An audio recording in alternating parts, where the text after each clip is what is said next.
नमस्ते दोस्तों, आपका स्वागत है मेरे चैनल चैप्टर डिकोडेड पर। अगर आप अपनी लाइफ में बदलाव चाहते हैं और खुद को बेहतर बनाना चाहते हैं तो इस चैनल को लाइक और सब्सक्राइब ज़रूर कर देना, क्योंकि यहाँ हम किताबों के समंदर से वो मोती निकालते हैं जो आपकी ज़िंदगी की दिशा बदल सकते हैं। चलिए आज की इस खास जर्नी को शुरू करते हैं।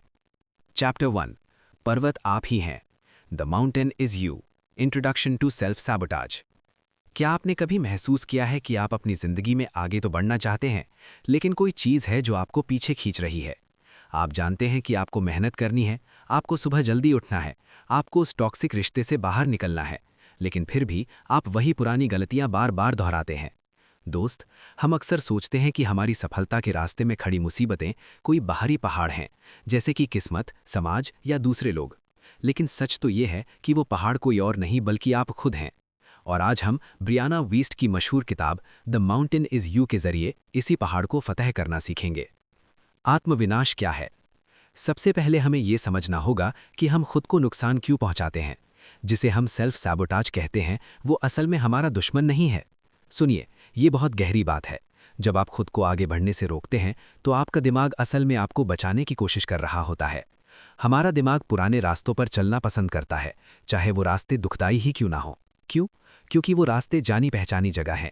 नया रास्ता, चाहे वो कितना भी सुनहरा क्यों ना हो, हमारे अवचेतन मन के लिए अनजान और खतरनाक होता है। जब भी आप अपने कंफर्ट जोन से बाहर निकलने की कोशिश करते हैं, आपका अंदरूनी डर जाग जाता है और वो आपको पीछे खींच लेता है। यही वो पहाड़ है जिसे हमें चढ़ना है। पहाड़ के मायने बदलें। लेखिका कहती हैं कि आपके सामने जो पहाड़ खड़ा है वो आपको रोकने के लिए नहीं आया है, वो इसलिए खड़ा है ताकि आप उस पर चढ़ें और वो इंसान बन सकें जो आप बनने के काबिल हैं। अगर आपकी लाइफ में कोई समस्या बार बार आ रही है, जैसे बार बार पैसों की तंगी होना, बार बार गलत लोगों से प्यार करना या बार बार काम को टालना, प्रोक्रेस्टिनेशन, तो समझ जाइए कि ये सिर्फ एक इत्तेफाक नहीं है। ये आपका पहाड़ है जो आपको कुछ सिखाना चाहता है। दो तरह के डर यहाँ काम करते हैं। एक वो डर जो हमें सच में खतरे से बचाता है, जैसे आग से दूर रहना, और दूसरा वो डर जो हमें बढ़ने से रोकता है, जैसे लोग क्या कहेंगे या अगर मैं फेल हो गया तो। मेरे प्यारे दोस्तों, ये पहला चैप्टर बस एक शुरुआत है। ये हमें आईना दिखाता है कि हम कहाँ खड़े हैं। याद रखिए, जब तक आप ये स्वीकार नहीं करेंगे कि समस्या आपके अंदर है, तब तक आप समाधान बाहर ढूंढते रहेंगे और कभी नहीं जीत पाएंगे। आपको ये मानना होगा कि मैं ही वो पहाड़ हूँ जिसने मेरा रास्ता रोका हुआ है। लेकिन घबराइए मत, क्योंकि इस समरी के अगले हिस्सों में हम सीखेंगे कि इस पहाड़ को खोदकर रास्ता कैसे बनाना है। हम अपनी उन आदतों को डिकोड करेंगे जो हमें रोकती हैं। तो क्या आप तैयार हैं अपनी असलियत का सामना करने के लिए? क्या आप तैयार हैं अपने अंदर के उस पहाड़ को हिलाने के लिए? चैप्टर 2, आपके प्रतिरोध को समझना, अंडरस्टैंडिंग योर रेजिस्टेंस। दोस्त, क्या आपके साथ कभी ऐसा हुआ है कि आप पूरी तैयारी के साथ कोई काम शुरू करते हैं, लेकिन अचानक एक अजीब सी बेचैनी होने लगती है? आपका मन करता है कि बस सब छोड़ छाड़ कर फ़ोन चलाने लगूं या सो जाऊं। इसे हम आलस कह देते हैं, लेकिन लेखिका कहती हैं कि ये आलस नहीं है, ये रेजिस्टेंस यानी प्रतिरोध है। प्रतिरोध क्या है? इसे एक मिसाल से समझते हैं। मान लीजिए आप एक ऐसे कमरे में सालों से रह रहे हैं जहां रोशनी बहुत कम है, लेकिन आप वहां सुरक्षित महसूस करते हैं। अब अचानक कोई आता है और खिड़की खोल देता है। वो रोशनी आपकी आंखों को चुभती है। आप उस खिड़की को बंद करने के लिए दौड़ते हैं। यही प्रतिरोध है। आपकी पुरानी आदतें, चाहे वो कितनी भी बुरी क्यों ना हो, वो आपके लिए उस अंधेरे कमरे जैसी हैं। और आपकी कामयाबी, आपकी नई आदतें, वो तेज रोशनी है। आपका दिमाग उस रोशनी से डरता है क्योंकि उसे इसकी आदत नहीं है। वो इसे खतरा समझता है। छिपे हुए फायदे, हिडन बेनिफिट्स। अब मैं आपसे एक कड़वा सवाल पूछने वाला हूं जो इस किताब का सबसे क्रांतिकारी हिस्सा है। जब हम किसी बुरी आदत को नहीं छोड़ पाते, तो इसका मतलब है कि हमें उस बुरी आदत से कोई छिपा हुआ फायदा मिल रहा है। सुनने में अजीब लग रहा है ना? आप कहेंगे, भाई बीमार रहने या गरीब रहने में क्या फायदा? लेकिन गौर कीजिए, शायद आप बीमार इसलिए रहते हैं क्योंकि तभी आपको लोगों की फिक्र और प्यार मिलता है। शायद आप कामयाब इसलिए नहीं होना चाहते क्योंकि आपको डर है कि अगर आप अमीर हो गए तो लोग आपसे पैसे मांगने लगेंगे या आपको बदला हुआ समझने लगेंगे। शायद आप उस टॉक्सिक रिश्ते में इसलिए पड़े हैं क्योंकि अकेले रहने का डर उस तकलीफ से बड़ा है। दोस्त, जब तक आप अपने इन छिपे हुए फायदों को, सेकेंडरी गेन्स को पहचान कर उनका सामना नहीं करेंगे, तब तक आप खुद को रोकते रहेंगे। आपको खुद से ईमानदारी से पूछना होगा, ये समस्या मुझे किस चीज़ से बचा रही है? भावनाएं दुश्मन नहीं, संदेशवाहक हैं। हम अक्सर अपनी भावनाओं से भागते हैं। गुस्सा, उदासी, जलन, हमें लगता है ये सब बुरी चीजें हैं। लेकिन ब्रियाना विएस्ट कहती हैं कि आपकी भावनाएं आपके अंदर के कंपस की तरह हैं। अगर आपको जलन हो रही है, तो वो आपको बता रही है कि आप अपनी लाइफ में क्या चाहते हैं जो अभी आपके पास नहीं है। अगर आपको गुस्सा आ रहा है, तो इसका मतलब है कि कहीं न कहीं आपके साथ नाइंसाफ़ी हुई है या आपकी सीमाओं का उल्लंघन हुआ है। अगर आप बेचैन महसूस कर रहे हैं, तो इसका मतलब है कि आप अपनी सच्चाई से दूर भाग रहे हैं। इन भावनाओं को दबाओ मत, इनके साथ बैठो। इनसे पूछो, तुम मुझे क्या बताना चाहती हो? अपनी सहजता को चुनौती दें। हम जिसे कंफर्ट जोन कहते हैं वो अक्सर कंफर्टेबल नहीं होता, बस जानी पहचानी जगह होती है। एक इंसान जो सालों से तनाव में जी रहा है, उसके लिए शांति अजीब और डरावनी हो सकती है। उसे लगेगा कि सब कुछ इतना ठीक कैसे चल रहा है, जरूर कुछ बुरा होने वाला है। यही वो जगह है जहां आपको खुद को ट्रेन करना होगा। आपको अपनी खुशी सहने की क्षमता को बढ़ाना होगा। जब सब कुछ अच्छा चल रहा हो, तो डरो मत, बल्कि उस पल में टिकना सीखो। अंतिम विचार, चैप्टर 2। दोस्त, ये चैप्टर हमें सिखाता है कि हम जो भी करते हैं उसके पीछे एक मकसद होता है। हमारा दिमाग बेवकूफ़ नहीं है, वो बस हमें सुरक्षित रखना चाहता है। लेकिन सुरक्षित रहने और महान बनने के बीच में एक बहुत बड़ा अंतर है। अगर आप उस पहाड़ पर चढ़ना चाहते हैं, तो आपको उस सुरक्षा के घेरे को तोड़ना होगा। आपको स्वीकार करना होगा कि नई जिंदगी की शुरुआत में थोड़ी बेचैनी होगी, थोड़ा डर लगेगा, और वो रोशनी आंखों को चुभेगी भी, लेकिन वही रोशनी आपकी मंजिल है। खुद से आज एक सवाल पूछिए, मैं जिस चीज को बदल नहीं पा रहा हूं, उसे ना बदलने में मुझे क्या फायदा मिल रहा है? इसका जवाब ही आपके अगले कदम की चाबी है। चैप्टर 3, अपनी भावनाओं को मास्टर करना, मास्टरिंग इमोशनल इंटेलिजेंस। क्या आपको कभी ऐसा लगा है कि आपकी भावनाएं एक रोलर कोस्टर की तरह है? कभी आप बहुत मोटिवेटेड महसूस करते हैं और कभी अचानक एक छोटी सी बात आपको अंदर तक तोड़ देती है। लेखिका कहती हैं कि जो लोग अपने पहाड़ को फतह करते हैं, उनमें और बाकी लोगों में सिर्फ एक फर्क होता है। वो अपनी भावनाओं के गुलाम नहीं होते, बल्कि उनके मास्टर होते हैं। इमोशनल इंटेलिजेंस क्या है? अक्सर लोग सोचते हैं कि इमोशनली स्ट्रांग होने का मतलब है पत्थर दिल बन जाना या रोना नहीं, लेकिन ये बिल्कुल गलत है। इमोशनल इंटेलिजेंस का मतलब है अपनी भावनाओं को महसूस करना, उन्हें समझना और फिर ये तय करना कि उन भावनाओं के आधार पर क्या एक्शन लेना है। दोस्त, अगर आप गुस्से में आकर चिल्ला देते हैं या दुखी होकर काम छोड़ देते हैं, तो इसका मतलब है कि आपकी भावनाएं आपको कंट्रोल कर रही हैं। पहाड़ चढ़ने के लिए आपको अपने इमोशंस को मैनेज करना सीखना होगा। अंतर्ज्ञान बनाम डर, ये इस चैप्टर का सबसे ज़रूरी हिस्सा है। हम अक्सर कंफ्यूज हो जाते हैं कि हमारे अंदर से आने वाली आवाज़ डर है या हमारा अंतर्ज्ञान, इंट्यूशन। इसे ध्यान से समझना। डर, फियर। डर हमेशा चिल्लाता है, ये तेज होता है, इसमें बेचैनी होती है और ये आपको भागने या बचने के लिए मजबूर करता है। डर आपको बताएगा कि अगर तुमने ये किया तो सब बर्बाद हो जाएगा। अंतर्ज्ञान, इंट्यूशन, ये आवाज़ बहुत शांत होती है। ये आपको डराती नहीं है, बल्कि आपको दिशा दिखाती है। ये एक एहसास है कि ये रास्ता मेरे लिए सही नहीं है या मुझे अब आगे बढ़ना चाहिए। अगर आप अपनी लाइफ बदलना चाहते हैं, तो आपको डर के शोर को कम करना होगा और अपने अंतर्ज्ञान की शांत आवाज़ को सुनना होगा। अपनी भावनाओं को प्रोसेस करना सीखें। हम में से ज़्यादातर लोग क्या करते हैं? जब हमें बुरा लगता है तो हम फ़ोन उठा लेते हैं, रील स्क्रॉल करने लगते हैं या खाना खाने लगते हैं ताकि उस दुख को महसूस न करना पड़े। लेखिका इसे इमोशनल ईटिंग या डिस्ट्रैक्शन कहती हैं। लेकिन याद रखना, जिस दर्द से आप भागेंगे वो दर्द खत्म नहीं होगा, वो आपके शरीर और दिमाग में जमा हो जाएगा और यही जमा हुआ दर्द आगे चलकर सेल्फ सैबोटाज बन जाता है। समाधान क्या है? अपनी भावनाओं के साथ बैठना सीखो। अगर दुख हो रहा है तो उसे महसूस करो, अगर रोना आ रहा है तो रो लो। जब आप किसी भावना को पूरी तरह महसूस कर लेते हैं, तो वो अपना संदेश देकर विदा हो जाती है। जब तक आप उसे दबाएंगे, वो आपका रास्ता रोके खड़ी रहेगी। वैलिडेशन की भूख छोड़ें। हम अक्सर दूसरों की नज़रों में अपनी कीमत ढूंढते हैं। अगर उसने मेरी फोटो लाइक की तो मैं अच्छा हूं, अगर बॉस ने तारीफ की तो मैं काबिल हूं। मेरे दोस्त, अगर आपकी खुशी दूसरों के हाथ में है, तो आप कभी उस पहाड़ पर नहीं चढ़ पाएंगे। इमोशनल इंटेलिजेंस का मतलब है खुद को खुद ही वैलिडेट करना। आपको पता होना चाहिए कि आप कौन हैं और आपकी वैल्यू क्या है, चाहे दुनिया कुछ भी कहे। तनाव को ताकत बनाएं।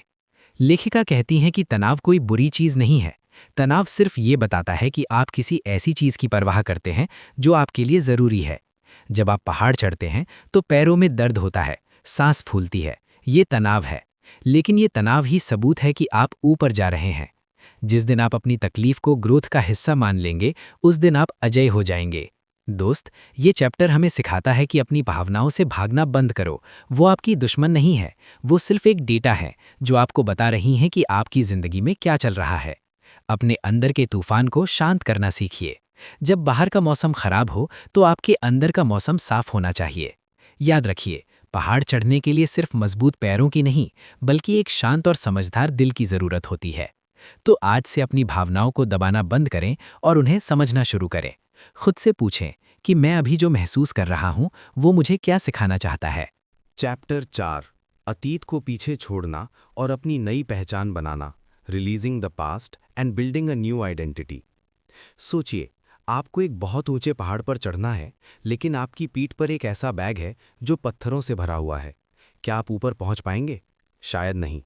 और अगर पहुंच भी गए तो आप पूरी तरह टूट चुके होंगे। दोस्त, वो पत्थर और कुछ नहीं बल्कि आपका अतीत है, पास्ट है।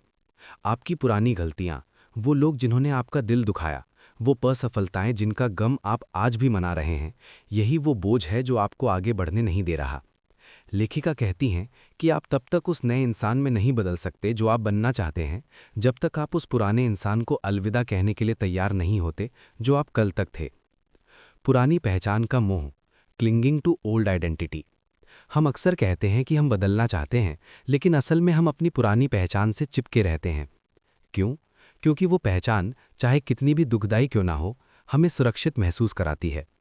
मैं तो हमेशा से ही आलसी हूँ, मेरी तो किस्मत ही खराब है, मुझसे प्यार कोई नहीं करता। ये सिर्फ जुमले नहीं हैं, ये वो लेबल हैं जो आपने खुद पर लगा लिए हैं।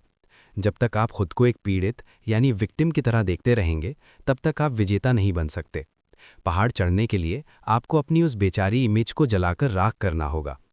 शोक मनाना जरूरी है, द पावर ऑफ ग्रीविंग। यहाँ ब्रायना वीएस्ट एक बहुत ही गहरी बात कहती हैं। अपनी पुरानी पहचान को छोड़ना एक मौत की तरह है। और किसी की मृत्यु पर हम क्या करते हैं? हम शोक मनाते हैं, हम रोते हैं। अगर आप एक नई लाइफ शुरू करना चाहते हैं, तो आपको उस पुराने आप के लिए थोड़ा दुख महसूस करना होगा। आपको ये स्वीकार करना होगा कि हाँ, मैं पहले ऐसा था और वो हिस्सा अब मेरी लाइफ का हिस्सा नहीं है। जब आप अपने अतीत को पूरी तरह स्वीकार कर लेते हैं और उसे रिलीज यानी मुक्त कर देते हैं, तभी आपके अंदर नए विचारों के लिए जगह बनती है। माफ़ी, दूसरों के लिए नहीं, खुद के लिए। फॉरगिवनेस। अतीत को छोड़ने का सबसे बड़ा हथियार है माफ़ी। हम अक्सर सोचते हैं कि किसी को माफ़ करने का मतलब ये है कि उसने जो गलत किया उसे हमने सही मान लिया। नहीं, माफ़ी का मतलब ये है कि अब मैं उस इंसान या उस घटना को इतनी ताकत नहीं दूंगा कि वो मेरा आज और मेरा आने वाला कल बर्बाद करे। और सबसे ज़रूरी, खुद को माफ़ करना। आपने अतीत में जो गलतियां की, वो इसलिए की क्योंकि तब आपको इतना ही पता था। आज आप बेहतर जानते हैं, इसलिए आज आप बेहतर कर रहे हैं। खुद को कोसना बंद कीजिए, क्योंकि नफ़रत की आग में जलकर कोई भी इंसान तरक्की नहीं कर सकता। नई पहचान का निर्माण, बिल्डिंग द न्यू यू। अब सवाल आता है, अगर मैं वो पुराना इंसान नहीं हूं, तो मैं कौन हूं? दोस्त, ये खालीपन डरावना हो सकता है, लेकिन यही वो जगह है जहां आपकी क्रिएटिविटी शुरू होती है। आप आज से ही ये तय कर सकते हैं कि आप कौन बनना चाहते हैं। वो इंसान जो रोज़ एक्सरसाइज करता है, वो इंसान जो अपने सपनों के लिए लड़ता है, वो इंसान जो शांत और खुश रहता है। लेखिका कहती हैं कि एक्शन लेना शुरू करो, भले ही आप अभी वैसा महसूस ना कर रहे हो। अगर आप एक कॉन्फिडेंट इंसान बनना चाहते हैं, तो वैसे ही चलना और बात करना शुरू कीजिए जैसे एक कॉन्फिडेंट इंसान करता है। धीरे धीरे आपका दिमाग इस नई हकीकत को स्वीकार कर लेगा। मेरे दोस्तों, याद रखिए कि पहाड़ पर चढ़ते वक्त आपको हर कदम पर कुछ ना कुछ पीछे छोड़ना पड़ता है। जैसे जैसे आप ऊपर जाते हैं, हवा पतली होती जाती है और बोझ भारी लगने लगता है।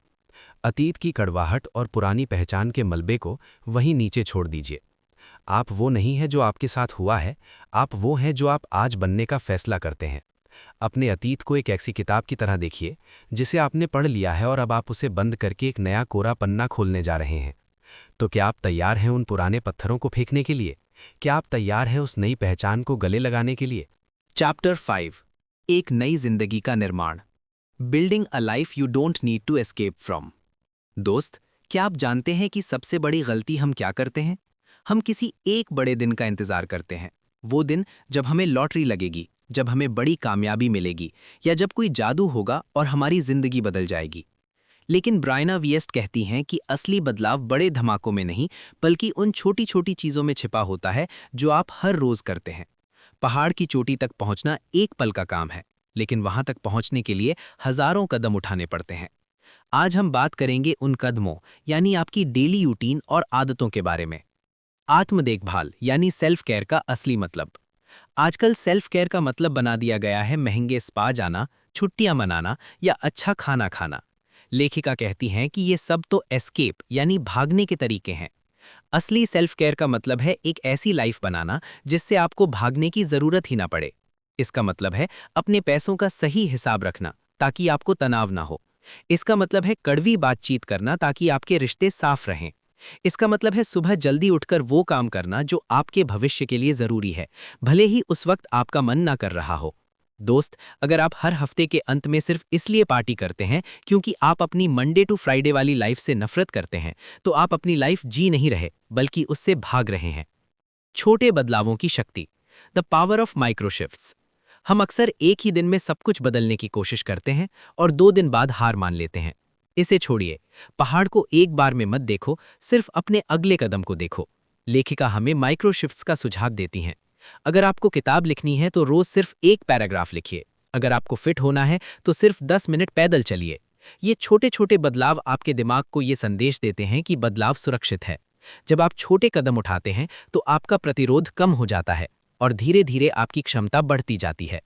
अपने भविष्य के स्वरूप से जुड़ें। जब भी आपको कोई फैसला लेना हो तो खुद से ये पूछिए कि मेरा वो स्वरूप जो पहले ही उस पहाड़ को फतह कर चुका है, वो इस वक्त क्या फैसला लेगा। क्या वो आज बिस्तर पर पड़ा रहेगा या जिम जाएगा? क्या वो आज फालतू चीज़ों पर पैसे खर्च करेगा या निवेश करेगा?